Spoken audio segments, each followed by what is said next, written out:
we get a decent number of participants who are coming in now.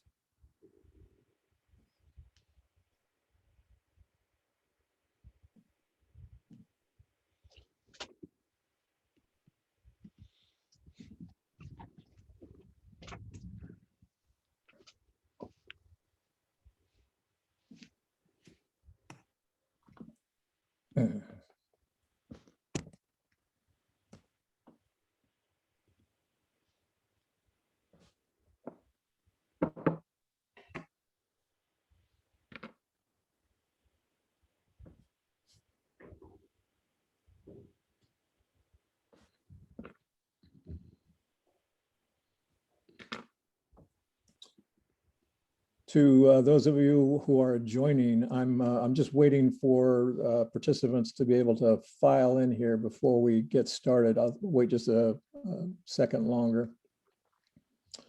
I see some familiar faces. Well, I don't see familiar faces. I see familiar names. Adrian and Adam.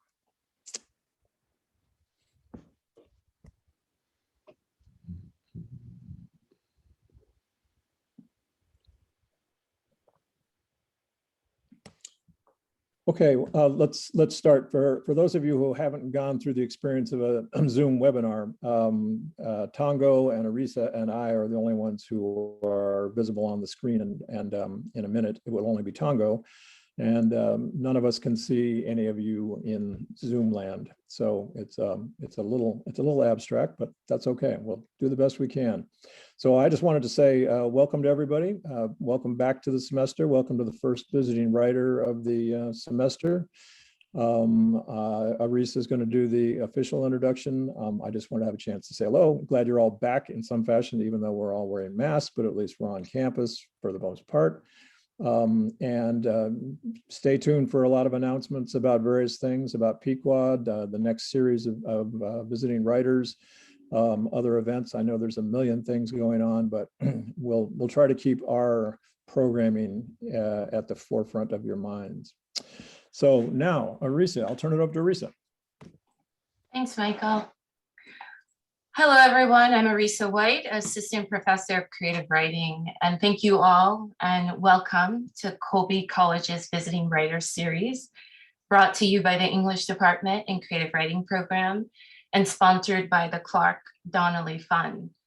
Tonight's reading and conversation with Tongo Eisen-Martin is aligned with the annual theme of the Center for the Arts and Humanities on Freedom and Captivity, which is also the theme of a statewide initiative to explore abolitionist visions and possibilities for Maine.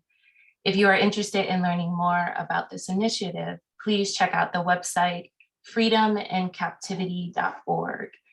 And I will just place that website in the chat so everyone can see it. After the reading, there will be a Q&A. You can ask questions by way of the Q&A function in Zoom.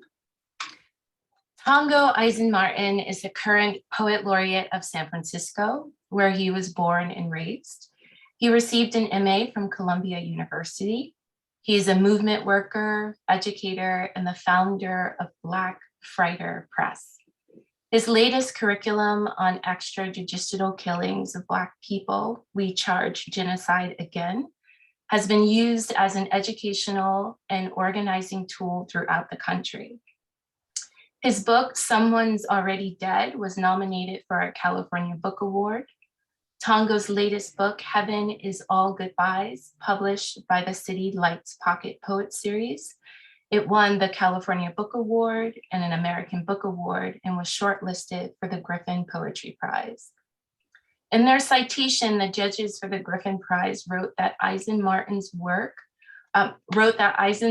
poems are places where discourses and vernaculars collide and recombine into new configurations capable of expressing outrage and sorrow and love. Every time I encounter Tongo and his work, it's like I'm in the presence of a redwood. He's something old and new. His poetry has political echoes of Amiri Baraka, the associative wonderment of the beat poet Bob Kaufman, and the musical arrangement of a Jacob Lawrence painting. His poetry beautifully surrenders to the intelligence of his consciousness and brings us into critical conversation where we listen like we are vessels of the universe. His forthcoming book, Blood on the Fog, is being released this fall in the City Lights Pocket Poets series. It is my pleasure to welcome Tongo Eisen-Martin. Thank you very much. Beyond honored to be with you all, and here away we go.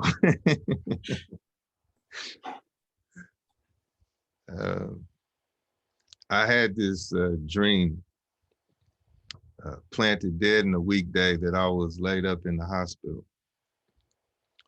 and people kept coming into my room by the dozens, and each dozen had special handshakes for each other and occasionally current dance moves, and they would kick my hospital bed from time to time to let me know that they would be dancing from this hospital room on out to my grave. Strange cha-chas and soft shoe shuffles, disco spins, like they were dancing for a white sundial, marking numbness in their feet, drum race ride, and I was ready to die because, you know, ask a musician in the tombs after court, it's the surroundings that is the uniform, but I just couldn't bring myself to visualize against God. One of them stood over me like a conductor, waving their arms over my body, directing my heart to beat fainter and fainter, directing the tubes to turn the fluids back. And I faded from consciousness with thud after thud on the legs of my bed as they danced wilder and wilder. Well, wild but meek, or artificially meek, like an artificial pastor told them to be. I mean, I was to be a projection of some kind of character to be laid at their feet. You're the only one participating in the revolution today, they mocked. And I was ready to go because, you know, there are plenty of pianos that could use a new soul. And I'm thinking we're supposed to be in the revolution as long as it takes, so you can punch me out now. I was born with one foot in the lime pit anyway, but, you know, no one actually bothered to ask the doctor if I was really dead. Too busy strutting, too busy kissing, and I kept fading and fading with only enough breath and sweet consciousness to count their smiles. 1, 2, 3, 4, 5. And then I heard a voice, a whisper, and it was counting with me. 6, we said. 7, we said. 8, and then another joined us. 9, 10, then another. I haven't been eating, mama. I've been in a trance. I haven't been sleeping. I've been washing my hands off of the port of Charleston. There's blood on the fog. I go to the railroad tracks and follow them to the station of my enemies. A cobalt-toothed man pitches pennies at my mugshot negative all over the United States. There are toddlers in the rock. I see why everyone out here got in the big cosmic basket and why blood agreements mean a lot and why it gets shot back at. I understand the psycho-spiritual refusal to write white history or take the glass freeway. White skin tattooed on my right forearm, ricochet sewage near where I collapsed into a rat-infested manhood.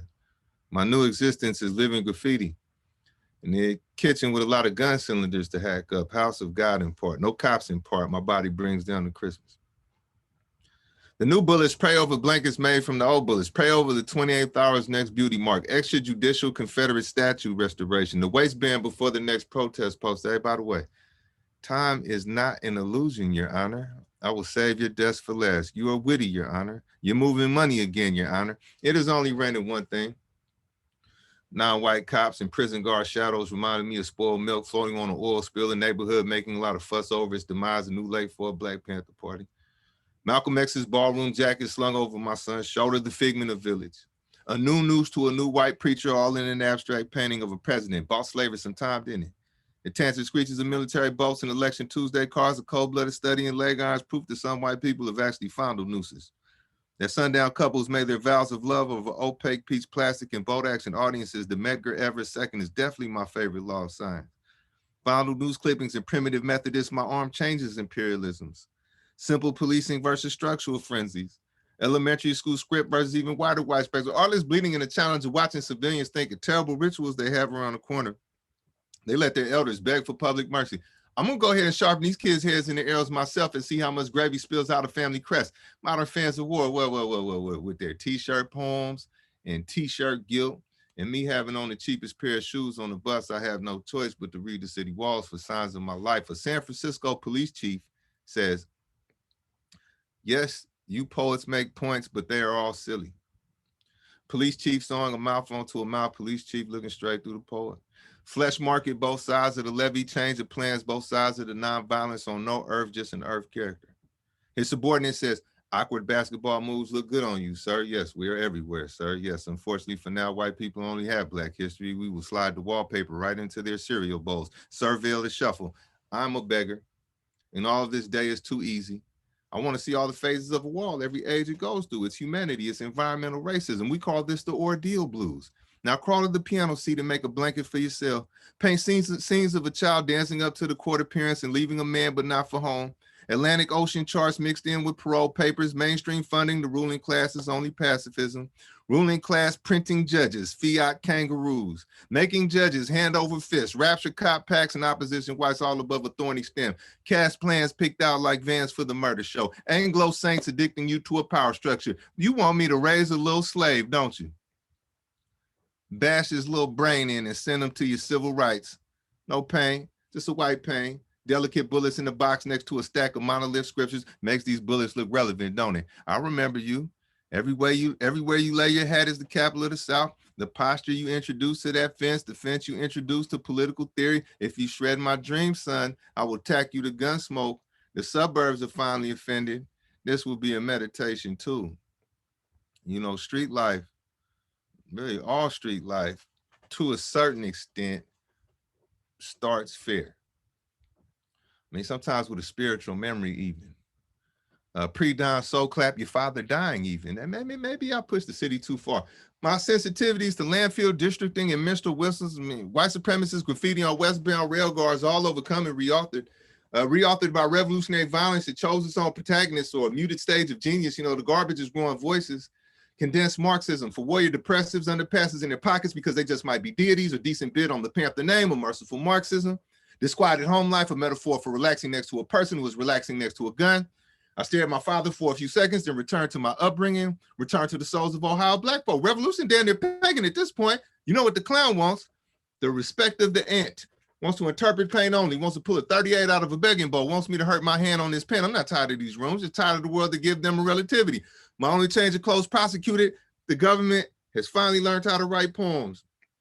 Shootouts that briefly align, they make up a parable, or parables like white bodies are paid well. Do white men even have leaders? Are all white people white men? The rat pictures a river. Can almost taste the racial divide. Can almost roll a family member's head into a city hall legislative chamber. Knows who in this good book will fly. All I do is practice, Lord. Decided not to talk out of anger ever again. Met my wife at the same time I met new audience members for our pain. We pass each other cigarettes and watch cops win. A city gone uniquely linear. Harlem of the West, do a true universe. I will always remember you in fancy clothes, my wife said.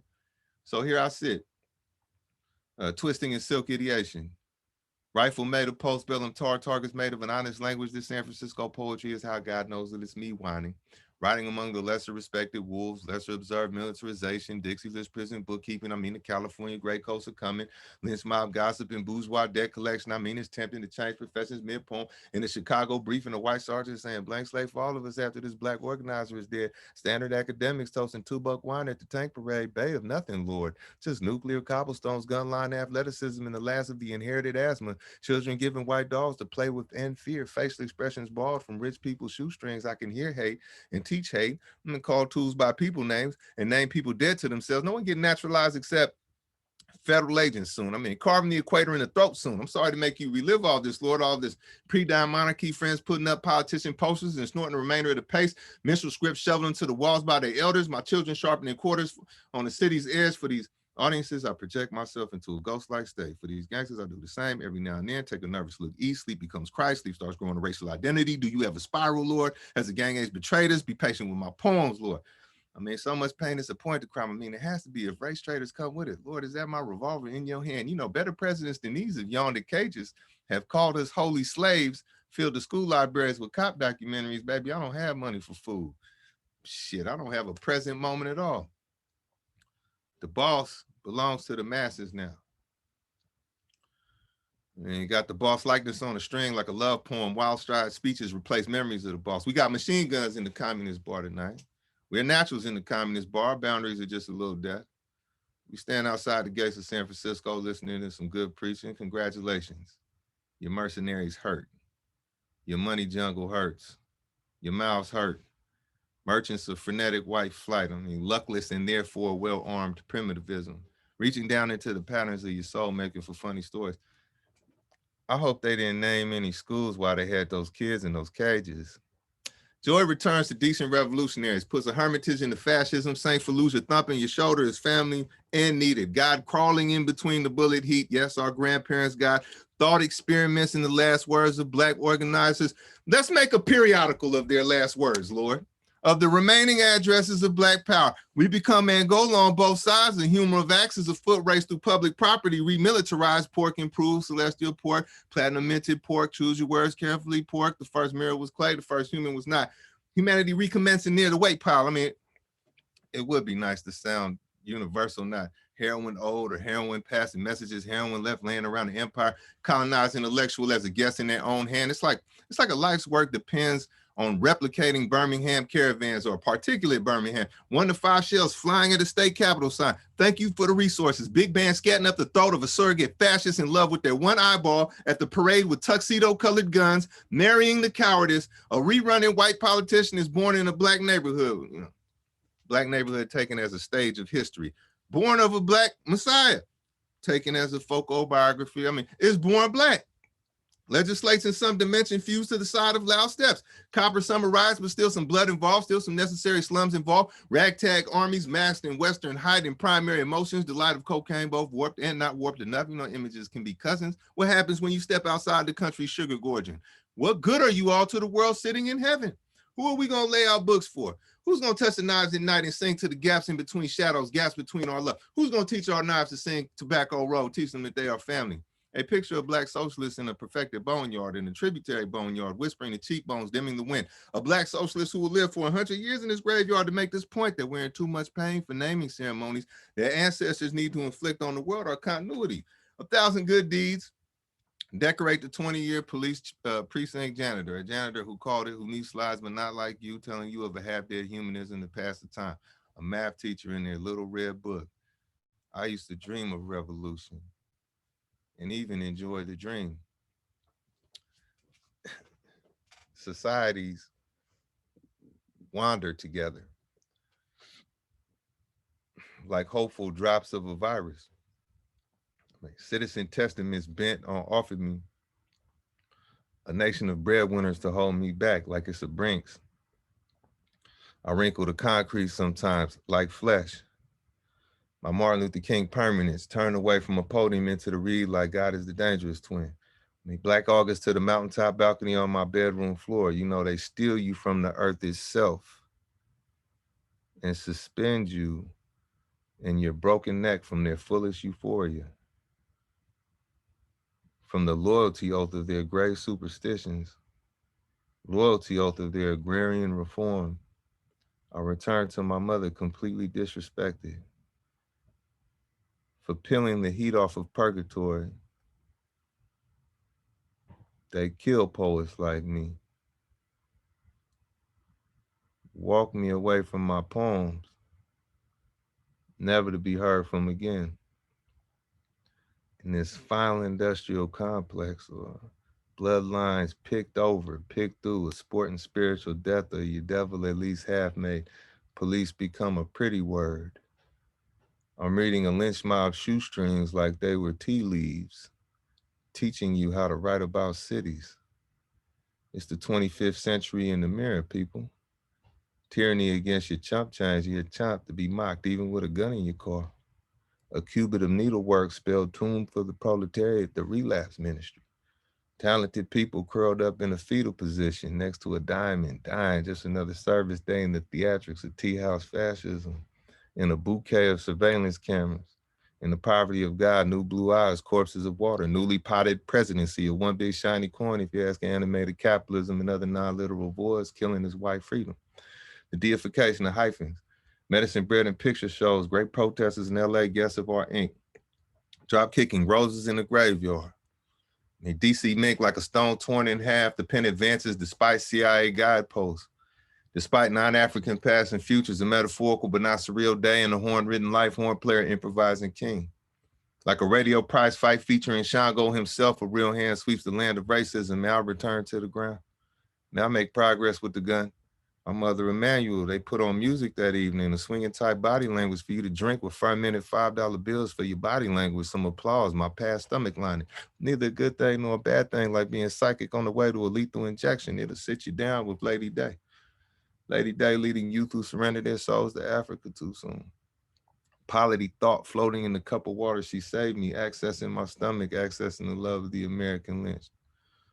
Coast leaves wooden and avalanching to the wrist. Our mother Emmanuel, avalanching to the sharp keys, pain, the deal you make with pain. The piano makes sense for them, laying hands on the world gradually, addressing the bending necks on the streets of the north, travelers sailing in pain, repeating pain in the north, 10 trigger fingers on that piano of harmony, what have me, putting 100 fights on every direction, offered a Lady Day, leaning on trees again, recruiting the countryside itself, saying, hey, lay your plan out on this lightning, make your poems the corner pocket of men. You know, I've greeted the blues itself.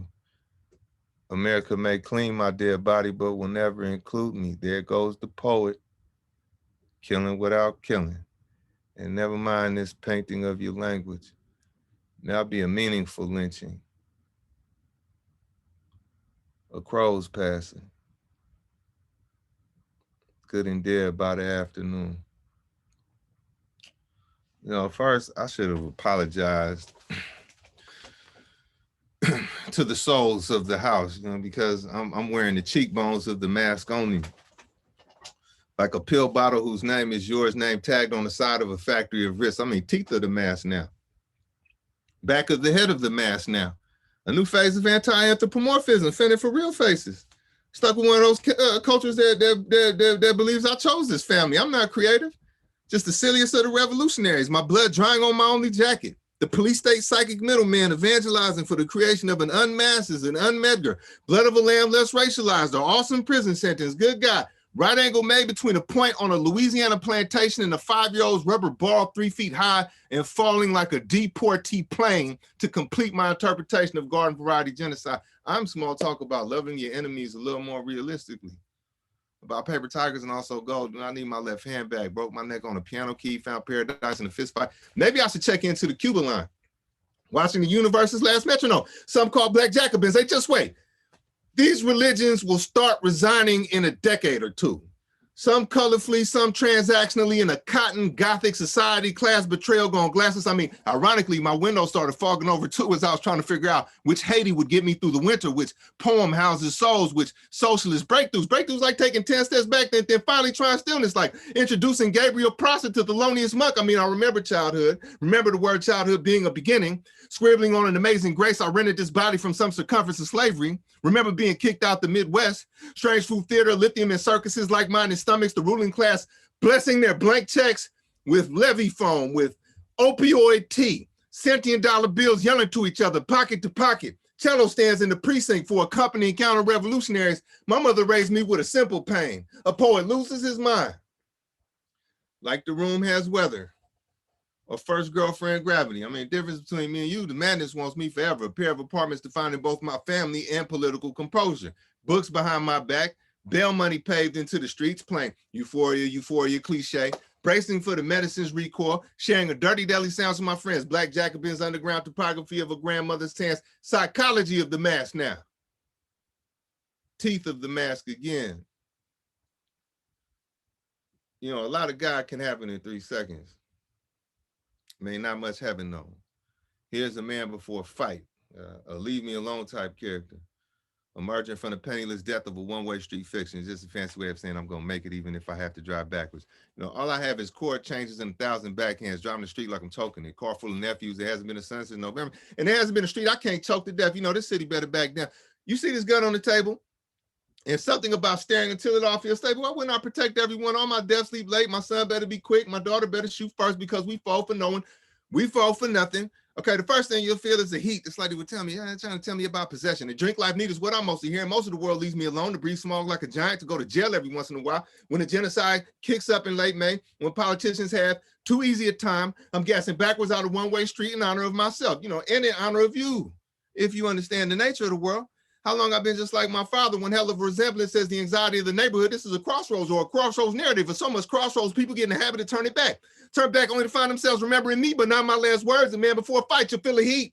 But there's nothing to keep in mind. There's nothing to remember, really. There's nothing to be. It's just this moment, then another, then stare.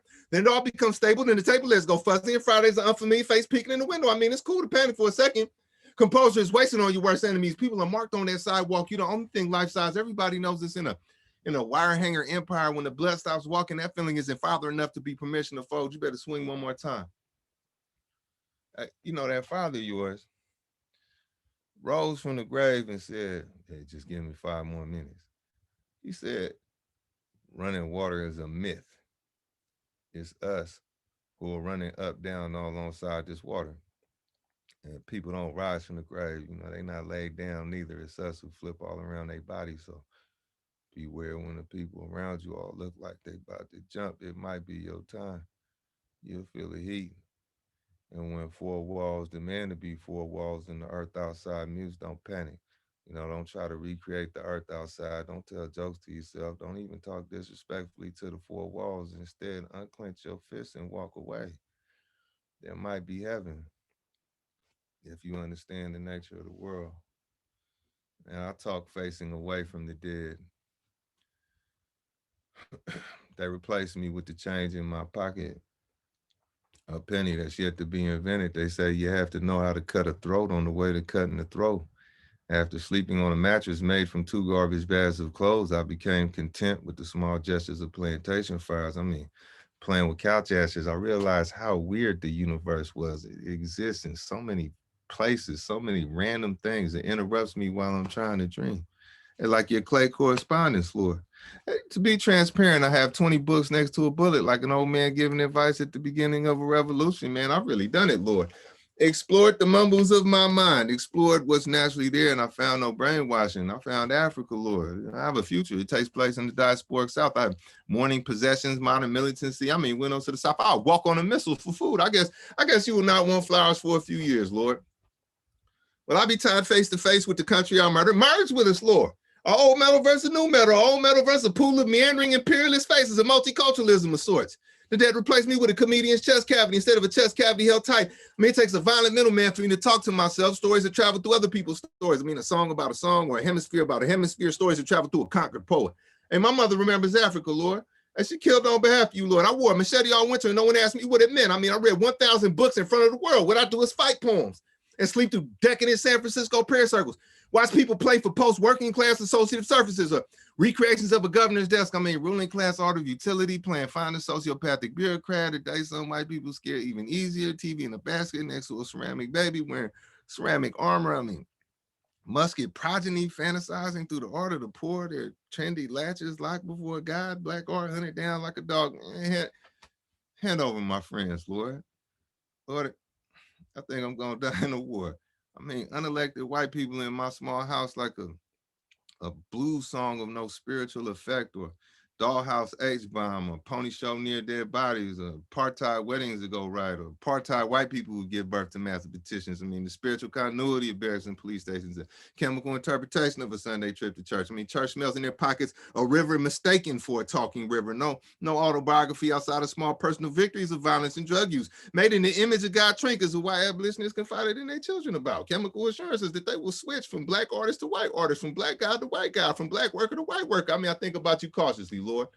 In the same way I think about my childhood, Lord. Foxhole Friday nights, most of life is mute. A comedian points out a planter's field to a priest, king, sugar cane king, cotton king, revolutionary, the Bible essential, containing all modes of shallow introduction, introducing an unlisted planter class speaking about fevers and balance sheets and reassuring the masses that we could figure out our fathers later. A priest took my mother lightly, Lord. Stood in front of parishioners, re-raveling fantasies about black art. Priest reading confidently before I broke him and broke his parallel. After the day, I've never been a poet before. A little brother watches his big brother's friends. They lean rifles on sheltered walls. They agree with me and call it literature. It's a simple matter. It's a simple matter, this revolution thing. To really lie to no one. To keep nothing godlike. To write a poem for God. I'll leave it there.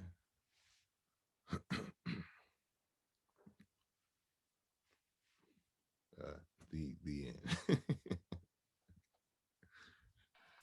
Oh my God.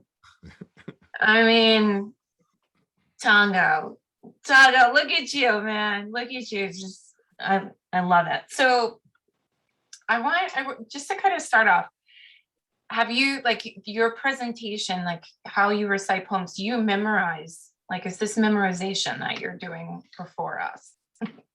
Yeah. Well, as per your request, I worked some like even new poems in that I had. So three of those poems I read. But all the rest, yeah, was memorized.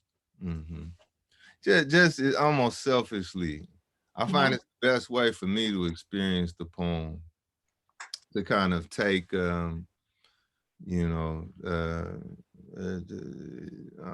to be too dramatic, but almost to like really to walk around the poem and really let the poem kind of, in a way, let the poem animate me, without the kind of, without the effort of holding up a page and following, Yeah. It just helps me. And also just kind of, the more familiar I am with a poem, the more I can kind of reset myself and even keep a kind of conversation going as I'm actually it's like a conversation I'm having with myself, kind of like the whole time. That's just about being good to the moment, like trying to be as honest as possible with exactly where I am and kind of creating almost like spontaneously creating different narrators to go about the business of saying the poem. Yeah. It makes it so living. Like you were speaking about this on my class visit today, is that the poem is a person, it is a body, and it's living and it's evolving. And so this way of presenting your work keeps that at the core of it, this life, And the beautiful kind of like almost almost a byproduct is a lot more energy enters the enters the agreement. Yeah, it definitely does. It totally does. It's like you are definitely with the poem, you are with the words. And, you asked this question of Sonia Sanchez when you did an interview with her for Poetry Foundation. Like, you move between the harsh realities of Black life and the surreal, the dreamlike, using language like it's a form of transportation. And so you asked Sonia Sanchez in this interview, like, how do you experience life? How do you experience history? So I'm curious as to your response to that.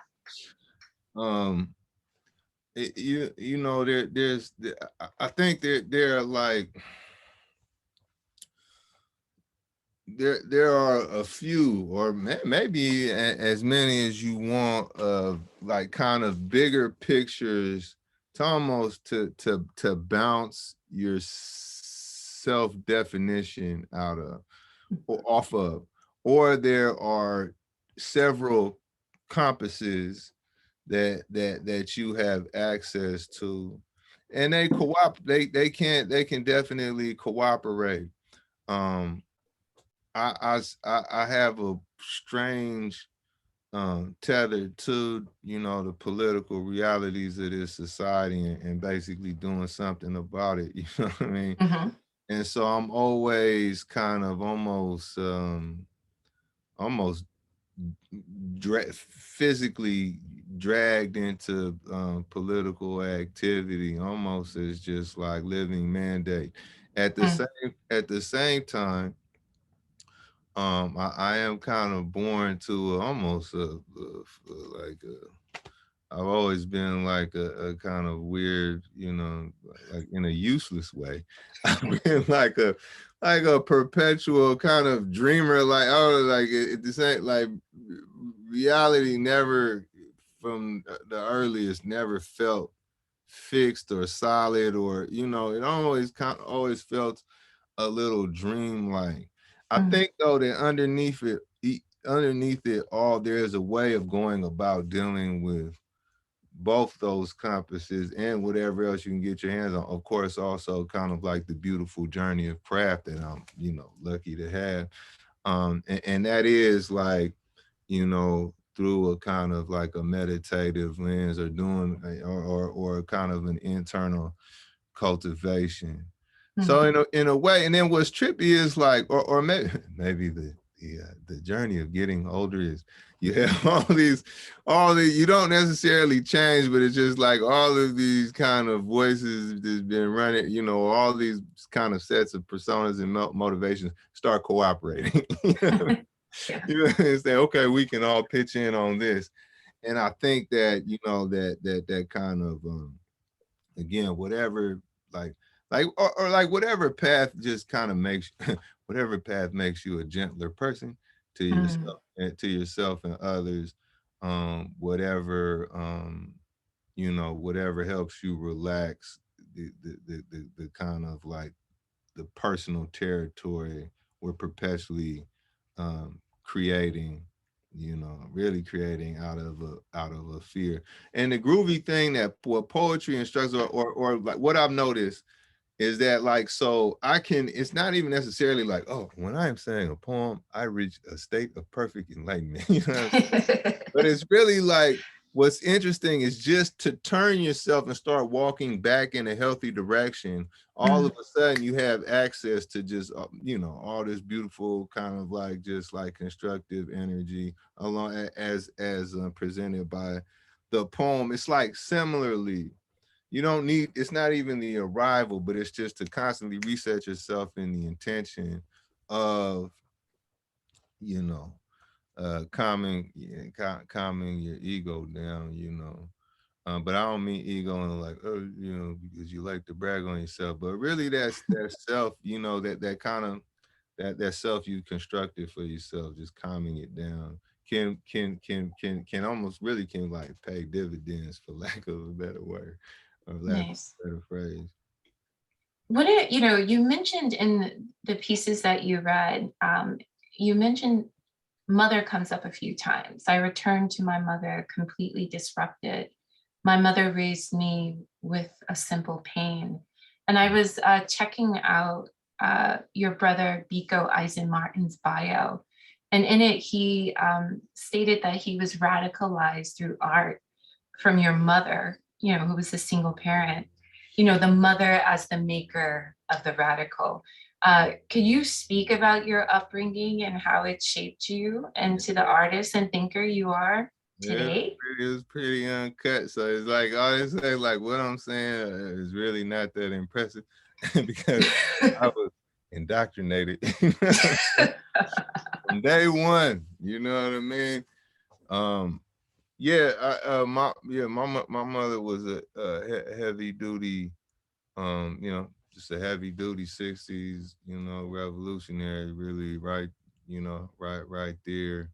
You name them, she's been around them, you know what I mean? You name Huh. it, she was, you know, she was on that front line.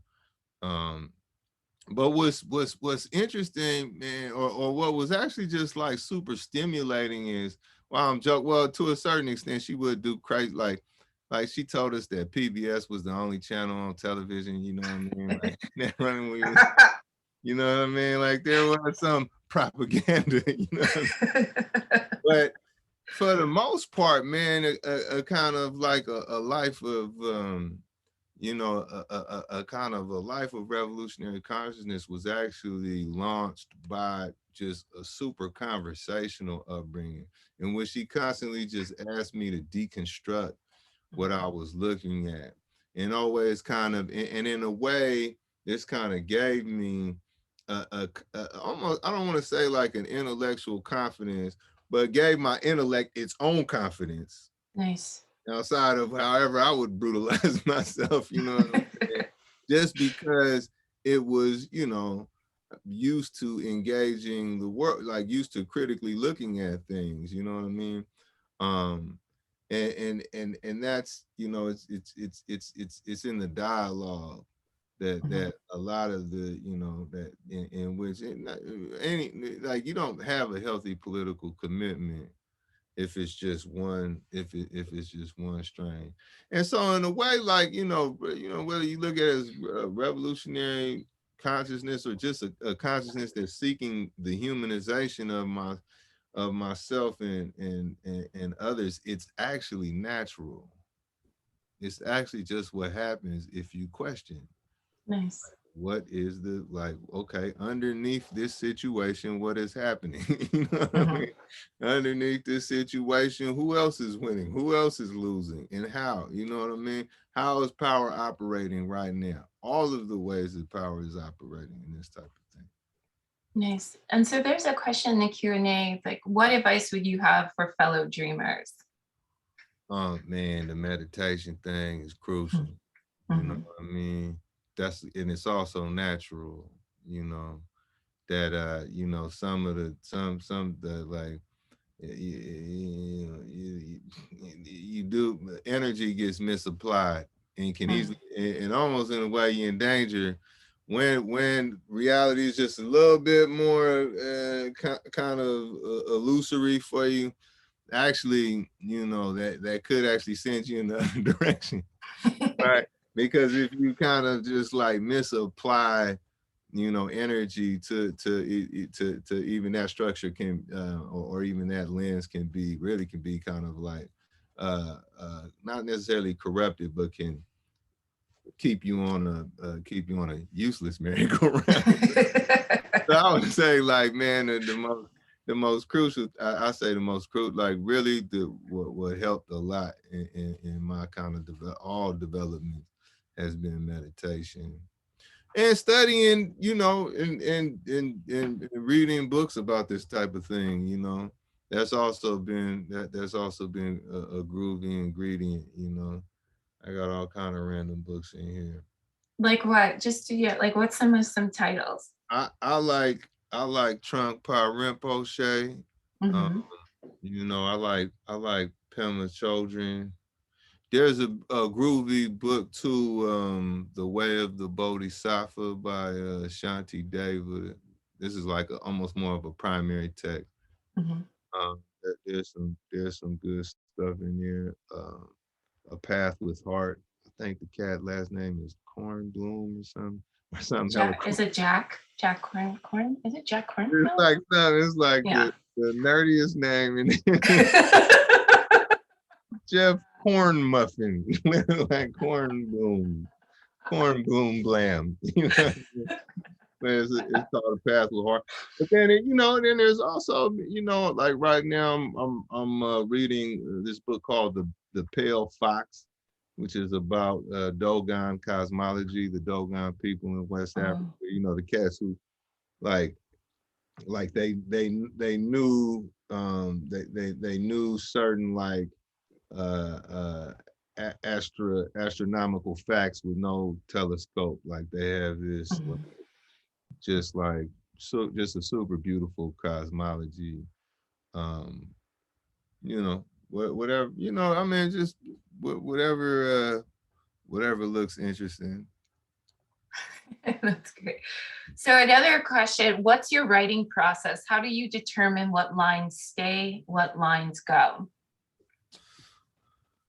there's a few there's kind of there's a few ways to skin that. I mean, in general, the line is the thing. Like, that's tell you to be completely honest. You know, my only objective is to write an interesting line. You know what I mean? Nice. Like, I don't come to the page with any other like objectives. Like, you know, this will be a poem about the blue. Like I don't do almost just because of my nature. I've never been good at a kind of like master plan. You know what I mean? So I'm already on the hunt for interesting lines, and already constantly, you know, even before I put a line on the page, like I'm gonna hold it in my, I guess, my mind's eye and tinker with it until it gets more and more interesting, at least to me, and put it and put it down. But now in the course of a poem, there are a few tricks. Yeah, like we talked about in the class, like thinking about the poem as a person, regardless of what its primary assertion is, being full of all of these other little contradictions and backstories and this type of thing. Like, I really look to figure out like who the poem is in that sense. And once I get like that idea, then I will, you know, I will chalk lines that really shouldn't be worn by this person. It doesn't go to this person. Another place to look, sometimes there's a problem. We have lines that are kind of like inside jokes between you and you. Like when I leave those, I'll cut that out. And you know, or you might know, you know, or lines is really just a stretch even for you that kind of jar you. You know, I mean, because I'm kind of already heavy-handed or like, you know, pretty surreal. You know, I actually try to operate from the, I try to go back and actually try to make it as straightforward as I can. And so lines that are just will make not somebody like, you know, not necessarily make somebody work too hard, but just kind of like unnecessarily, you know, just work harder than they're already working, you know, like I want you to understand or at least get the gist of what I'm what I'm analyzing. And so those, you know, to always think about like the reader is your friend. You know, that's that kind of, and then edit accordingly. But I encourage you to just like always just like, you know, figure out, you know, I have several definitions of what a good line is, or several, you know, kind of like tactics of how to write a good of how to get one. The best thing to do craft wise is to actually make that, you know, that's actually part of your life's work. Is your deconstruction of the craft itself, you know. I love that. And then it's about making it your own. And I think it's also, it reminds you too that, you know, craft is a verb too. There's an action. It involves you and your body and your questions. I wanted to ask you about, you know, having taught poetry in prisons and detention centers. You know, what has poetry offered those incarcerated, and what have you noticed to be the liberatory effect of poetry? Well, you know, I actually started teaching in jail, or doing like arts-based education in jail as a political education tool. And so the, you know, the object was always just to, you know, to generate generate political inquiry, you know. So it's like, okay, here's a quote by Assata Shakur, you know, but who is Assata Shakur, and what are the conditions that created her, right? And now let's take all of that, and here's the writing prompt. Poetry was very useful in that, because it's so you know, actually, like, you are righteously the standard. I mean, I know that's like a cliche. That's like a cliche they hit you with in workshops all over the place. You know what I'm saying? You're the standard. Whatever you think poetry is what it. That's what you do. That is true, and therefore makes poetry a groovy medium for kind of like critical investigation facilitated by writing, because it doesn't require you know it doesn't require a certain like skill level, or I don't want to say skill level. I don't want to, what is it, hierarchize in those terms of put it, but you know what I mean. People come with different backgrounds and different different experiences, academic and otherwise. Poetry is a nice, like, wide open tool of analyzing yourself and analyzing your surroundings, you know, without the pressure of, oh, you need to be able to know these words or this, that, in order to do that. But I think, you know, over time, actually, as I, you know, as I got better at actually writing myself, and hopefully a little better at teaching as well. You know, man, poetry, you know, poetry is very much just a tool of getting to like it's so much of it. You almost just, you greatly improve just by paying closer attention to your internal processes. You know, it's just such a beautiful way to get to know how your mind works. And that is just super crucial as it relates to liberation, or understanding that liberation begins and ends with consciousness, begins and ends with how you view the world. And so to make your view of the world up for grabs, to make your view of the world up for discussion within yourself as you're moving, as you're journeying with craft, it's a, you know, it's a beautiful compliment to other, you know, to other processes of critical thinking. Nice. I love that. Okay, another question came in. Do you spend more time in the oral or written tradition, and why? I ask because your poetry reminds me so much of Bob Kaufman, as previously mentioned, and I know so much of his work was only in the oral tradition and never written down. Yeah, I write everything.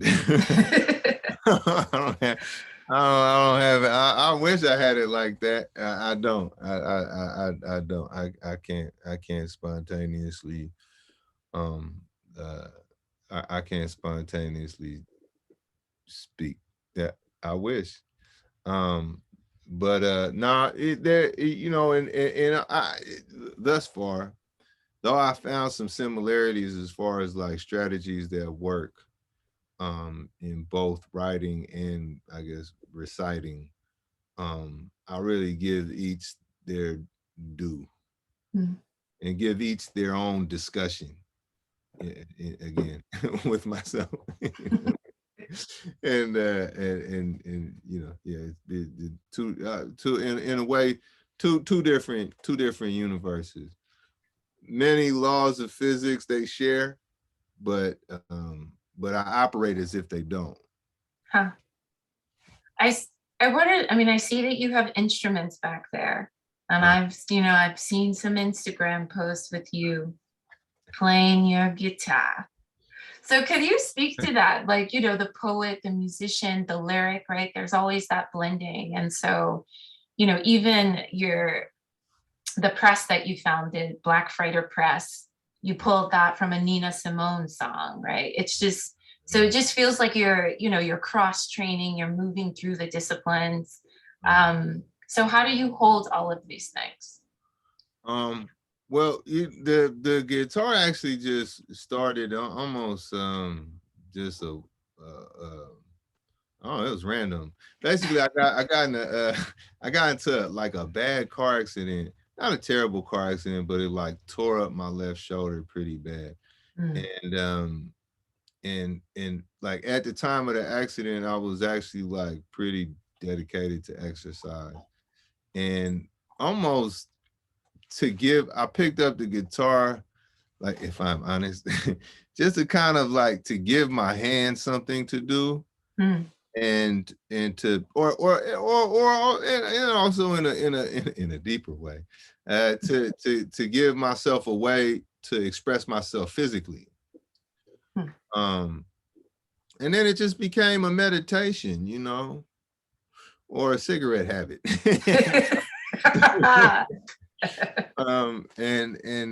You know, and I have, it has, I mean, you know, but man, you know, everything can give you insight on the other thing. Nice. You know, so you know, I noticed, you know, because I mean, you know, music is just, it's just pattern, and you're kind of like your dance with pattern, or the dance with pattern is also instructive in other things, you know. And also it's helped my ear, or helped me to listen even closer when I'm saying a poem, like I hear and then kind of respond to a lot of, you know, thousands of things, if not to be grandiose, but it's actually like, you know, like it sounds like every second sounds different to me, and I think that developed that developed through playing. But you know, I think ultimately, man, if you orient again, like if you orient yourself around kind of taming your mind, for lack of a better verb, you know, all roads, you know, all instruments and utensils, you know, actually start cooperating. They cooperate more, and they, you know, in that it's all feeding back into that, really that one effort to just be a one whole human being, you know. Nice. And my last question for you is, like, you know, why did, you know, now you're a publisher, and by the way, Tongo's recent book, Blood on the Fog, is available at Colby's bookstore, so you all must go and purchase it. So, so you started so you started Black Freighter Press. So tell us about that and like its mission. Like, what are you trying to do with this press? So I must say, co-founded, you know. Okay. With a sister named Allie Jones, who is, you know, I want to say, like, you know, there's no way to say, like, she is the mind, the heart, the soul of this operation, you know. I'm like the elbow, you know? But it's, you know, it actually is trippy. It has a few different, it actually has a few different biographies. You know, one, like really to kind of capture the means of cultural production, you know, to facilitate cultural reality, as a, you know, as a step towards liberation, you know, because I mean, that's how they get you. When the process is, no matter what your participation is, if you don't control the process, you ultimately don't have the power, you know. And so that for sure. And then also, there was a poet who passed away this past New Year's named Q.R. Hand Jr. Oh, yes. Really, like, you know, the genius that got away. Like, you could put him in the ring with any of the greats, and he was, man. I mean, I could go on forever and ever about him. I did a reading with him. He's amazing. Yeah, just a different kind of being. And so actually he had all of these papers, and I was like, man, we got to put a book together. And at first I wasn't even like, oh, that I will put out. I just wanted to help him put a book together. Maybe another publisher could have put him out of this type of thing. And then over time it was like, no, he was like, no, you are going to put this out. And so, you know, and we have, you know, there are some other authors who have passed away who we want to published, but kind of, you know, almost to do right by him. And then there was I was doing some work in a prison in Miami, and there was a kid doing life in there. I told him I was gonna get his book published one way or the other, or help him get a book together and get it published. And he's on deck as well. So to also kind of to provide, you know, to provide a mouth for, you know, for those who, you know, who can't, who don't have it, is also one of the objectives. I'll Perfect. say those the three basic food groups of this. Excellent. Thank you so much, Tongo, for your time, your words, your spirit, your beauty. It has been a pleasure holding this space for you. Much love and appreciation. Ditto from me. That was fantastic. Really loved it. Right on. And thank you so much to our invisible audience. Out there somewhere. Yes, find Tongo on the interwebs, and Blood on the Fog is available at the Colby Bookstore. Wishing you all well. Great. Thank you so much, Tongo. Right on.